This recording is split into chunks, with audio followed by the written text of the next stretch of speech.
Welcome to my channel. My name is Alima and you're tuned into Alima Beauty and Brains. On this channel you'll get a little bit of both. That's as it says in my YouTube name, Beauty and Brains. Hopefully for my sake you get a lot more brains than beauty. With that being said, we do have a video for you today, or I do have a video for you today, in which I'm going to give you my advice on top 5 ways to avoid major heartbreak. However, before we do that, because this is my very first video, I want to give an introduction of myself so that you know what to expect and so that we can proceed and you subscribe. Okay, so on this channel, again, we will get beauty and brains. The beauty aspect will be pretty much what you could expect from a normal YouTuber who does beauty, you know, hair tips, makeup reviews, and the likes, as well as fashion. And the brains part refers to just life coach advice and such. I just want to explain what will make my channel a little different from girls who just come on and do makeup and tell you how they feel about things. Well, I actually went to school for psychology, so I have a bachelor's and a master's degree in psychology, and I have another master's degree in education. So I think that what I do offer is psychology and advice from a professional standpoint, as well as the lifestyle and things that you're used to and that I've come to love to subscribe to and watch on YouTube. With that being said, again, my name is Alima and I'm just going to get right into the video. So what no one likes is heartbreak. We don't like to feel heartbroken. We do not like to get our hearts broken, but we will. And if you're about 21 or older, you probably have experienced a heartbreak in some which way, shape, form, or fashion. Forgive me for looking down. I just have a bunch of notes on my phone and they're going to be helpful to making this video run as smoothly as possible. So what I'm going to do while giving these top 5 tips is that I'm going to refer to certain statements and questions that we ask ourselves or say to ourselves when we are experiencing a breakup. And then those tips will stem from those feelings that we naturally have and that most people have. So those things that we say to ourselves, those questions that we ask ourselves, are going to actually lead me in giving you these top 5 tips, okay? So the very first question is, well, it's both a question and a statement. I can't believe this. How could she have done this? Like, you know, it's coming straight out of nowhere. It could have never happened, but it did, okay? Tip number 1, accept the negatives and the positives. In other words, accept the fact that this can go wrong just like it can go right. And what you do not want to do is obsess about the possibility of it going wrong. In fact, I call it the 98 to 99% versus the 1 to 2%. And what I mean by that is that at some point you need to look yourself in the mirror. Hell, you may even need to look he or she in the eye, maybe a side eye emoji, right? And you need to really say to yourself that this feels great. I don't want anyone else. In fact, it's hard for me to even fathom or imagine myself with someone else. However, in real life, relationships end, and in real life, people do change. Because of that, I do know, and I'm aware of the fact that this could go left eventually. I hope not, and I'll continue to move in faith and live in the moment. So the 1 to 2% is that conversation I just had with myself about the negative outcome, the possibility of the fact that something can go wrong, because it can, like in any other facet of life, okay? But the 98 to 99%, vast majority, is you enjoying the relationship. You do not want to have 50-50 of negative thoughts. You do not. You want to enjoy your relationships, and so this is where I come up with this ratio. It needs to be a very little bit of acceptance for as long as you see no other signs. Okay, so you need to be able to say that this can happen. It can go wrong, because that's just life. Things can go wrong. But what you want to avoid is assuming that it's going to go wrong, living like it's going to go wrong.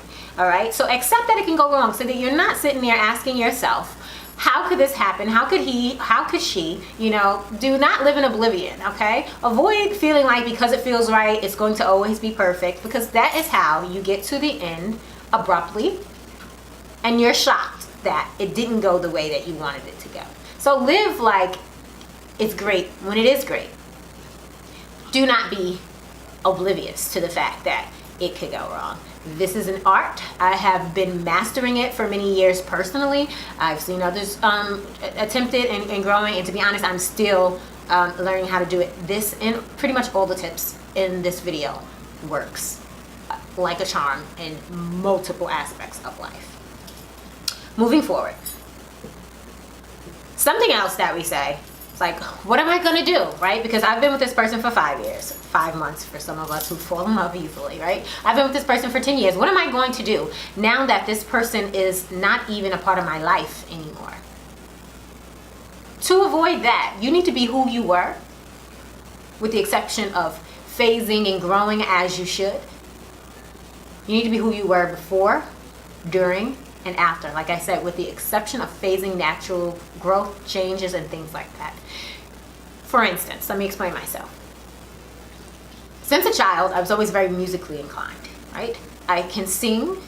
I've been writing poetry since my mom introduced me to Maya Angelou at the age of 5 or 6.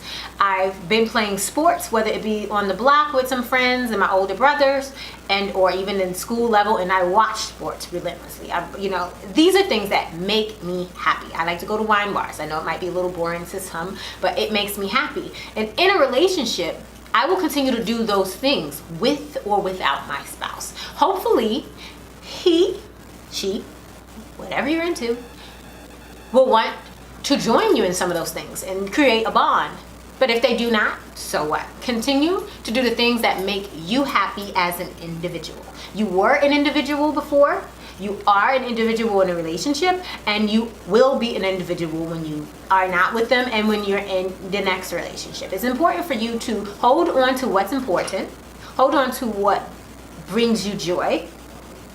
Never ever give those things up as a sacrifice to be with someone. Now, we all know relationships do come with sacrifices. So unless there's some real reason for you to stop the things that made you happy as an individual, you should avoid doing that. So when the question of, oh my God, what am I gonna do, comes up at the end of that relationship, you have answers for yourself. For me, I'd be like, what am I gonna do? Okay, girl, what day of the week is it? What day of the week is it? Where are your friends? Who can you link? Who, can you text? What can you do? Go sing a song, dance in the mirror, whatever it is. Keep your joys so that they exist during and after the relationship, if that comes. Now, tip number 3 is also related to that what am I gonna do question. But it's a different tip, but kind of piggybacks. It's never isolate yourself. Now, this is speaking strictly in reference to relationships, whereas the other step 2 had to do more so with the activities and things that you do for joy. Never isolate yourself. And that means if Shannon was your friend before Rob, that's your friend during Rob and after Rob, unless Shannon does something completely inappropriate. If you hang out with your favorite cousin twice a month before your new bae, you need to continue that. If you went to see your mom 3 times a month, continue doing that. All of your relationships that were in existence prior to your current relationship need to continue to exist. They need to coexist with your relationship with bae, period. Because they were there for you as a support, love, and all those things that really come with fruitful relationships. So they were there first. They should be there during, and if it happens, they will be there after.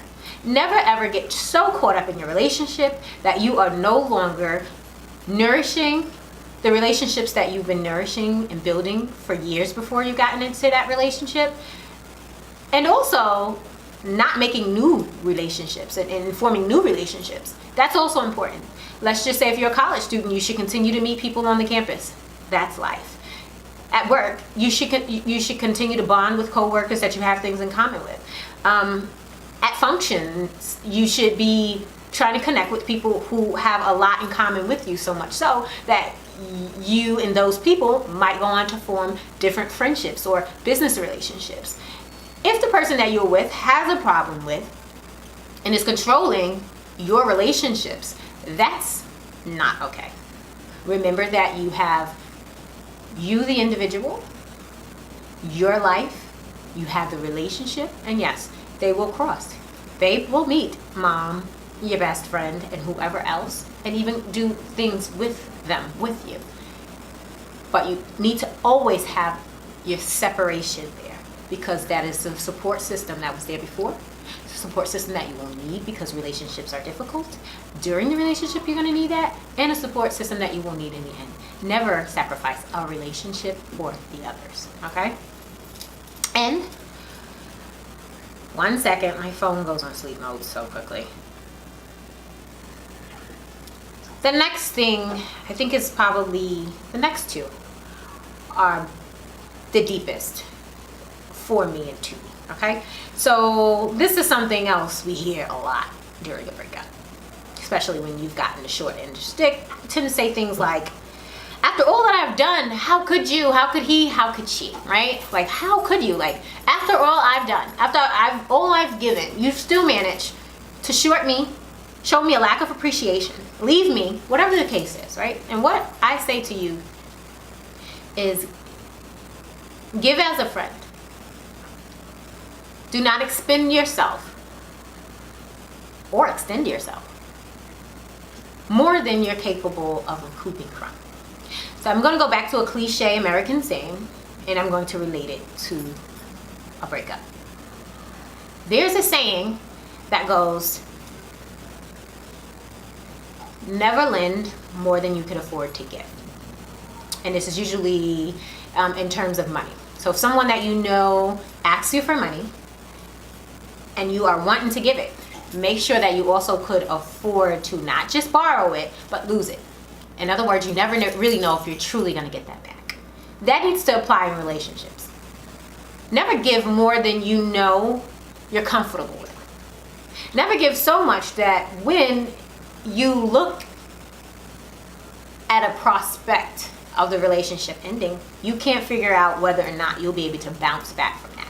The more you take from yourself in an unhealthy and unnatural way to give to someone else in hopes that they will somehow become pleased with you enough to do right by you or treat you the same way in which you are treating them, the more you set yourself up for a major pain.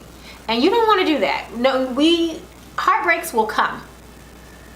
The point of this video is to avoid a heartbreak that's so impactful that you're no longer yourself. You're not able to be or do the things that you be yourself, do the things that you used to do. You are so heavily impacted by this that you're physiologically having a response and you're no longer as productive as you were. You need to save some of you for you. There are lines that you hear from when you were just a little girl, from music to movies to whatever, right? Where you hear a man or a woman saying, I've given you this, I've given you that, as if, well, I loved you more than I love myself. Unhealthy. That is unhealthy. Never love anyone more than you love yourself. Never give too much, because you have to have some for yourself, okay? If you are being used and pulled, and you're being used, and when that occurs, when you are doing more and more than you're comfortable with because you're scared of losing someone or you want to please someone, then you are sacrificing too much of yourself for that unit. And 99.99999% of the time, it is not worth it. So you need to avoid that. Never give more than you could afford to lose. Just like that saying goes, never lend more than you could afford to lose. Something like that. Don't judge me on that. But it applies to relationships. The more you expend and extend yourself to someone and you give more than you're comfortable with, the more abusive the processes in that relationship become to you. And again, we're going to use that same saying, typical in relationships. Once we have broken up with someone, we continue to go, after all I've done, how could you? So after all I've done, set boundaries. Tip number 5, set boundaries. Be there for you, be there for that relationship, but set boundaries. I will not accept this, that, third, fourth, fifth. If I make an exception, it will be only with these stipulations. Talk to yourself, write it down, okay, so you don't forget. Be the best you for you in the relationship and for you, period. Set boundaries. The last 2 tips, 4 and 5, to me are the deepest, because it's really about self-love for me when I think about those 2 tips. Like, you need to set boundaries because they set the tone for how you allow yourself to be treated. When your boundaries are set, when you walk away, if you have to walk away, you walk away with dignity, you walk away with pride, you walk away with a sense of self that is strong and unwavering. And that is a very important thing to have in life, period.